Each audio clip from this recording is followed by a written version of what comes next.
ট্যাংরায় triple murder কেসে দুই ভাই জড়িত, আর কেউ জড়িত নয়। সাংবাদিক বৈঠক করে স্পষ্ট জানিয়ে দিলেন কলকাতার পুলিশ কমিশনার মনোজ বর্মা। পাশাপাশি একথাও তিনি জানাচ্ছেন, দুইজনের বিরুদ্ধে আইনি ব্যবস্থা নেওয়া হবে। খুনের মোটিভ হিসেবে ব্যবসা সংক্রান্ত সমস্যা থাকতে পারে বলে জানাচ্ছেন কলকাতার পুলিশ কমিশনার। শোনাব আপনাদের কি বলেছেন Manoj Verma. Version requires further verification. ওরা বলেছে নিশ্চয়ই কিভাবে পুরো ঘটনা হয়েছে, কিন্তু কিছু আমাদের এক্সপার্ট ওপিনিয়ন লাগবে।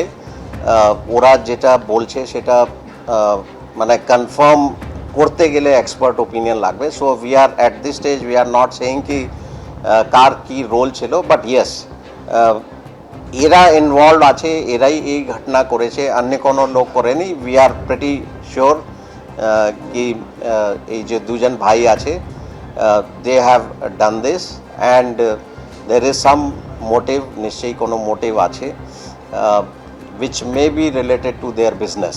বাচ্চা we will try, মানে ওদের কোনো রিলেটিভ যদি কাস্টাডি যদি নেয়, লিগাল প্রসিজার আমরা দেখে নেব।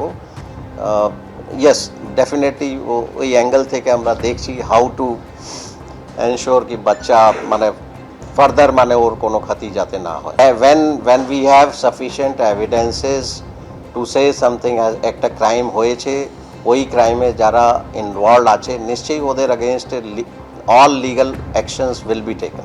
P4 insulated water tanks, kitchen and bath fittings, বিশুদ্ধ জল সুস্থ জীবন, P4 আজীবন। সোদপুরে গণপিটুনিতে হত্যার মামলায় তৃণমূল কাউন্সিলরের যাবজ্জীবন কারাদণ্ড। পানিহাটি পুরসভার 11 নম্বর ওয়ার্ডের কাউন্সিলর তারক গুহের যাবজ্জীবন কারাদণ্ডের নির্দেশ। বিস্তারিত বলবেন আমাদের প্রতিনিধি সমীরণ পাল। সমীরণ।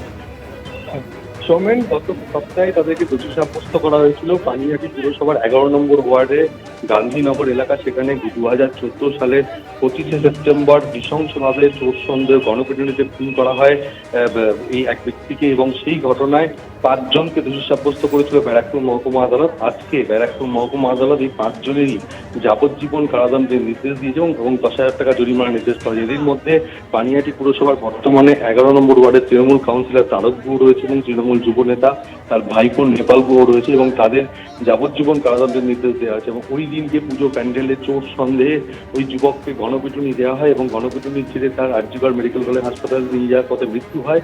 আর এই ঘটনাতে গত সপ্তাহে দোষী সাব্যস্ত করা হয়েছিল এবং দোষী সাব্যস্ত করার পর আজকে সাজা ঘোষণা হয় এবং তাতে যাবজ্জীবন কারাদণ্ডের নির্দেশ দিয়েছে ব্যারাকপুর মহকুমা আদালত। সৌমেন। ধন্যবাদ সমীরণ। যে 5 জনকে দেওয়া হয়েছে এদেরকে যে যাবজ্জীবন দেওয়া হয়েছে এবং 6 মাসের 10,000 টাকা না হলে অনাদায় আরও 6 মাস, আমরা উচ্চ আদালতে যাব এই রায়ের বিরুদ্ধে। আইনি প্রক্রিয়া আইনের পথেই চলবে।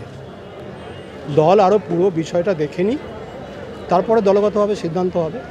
আজকে তো রায় ঘোষণা হয়েছে, পেপারসগুলো পাওয়া হোক, তারপরে দলের মতো সিদ্ধান্ত নেবে। আমরা পরিবারের পাশে আছি।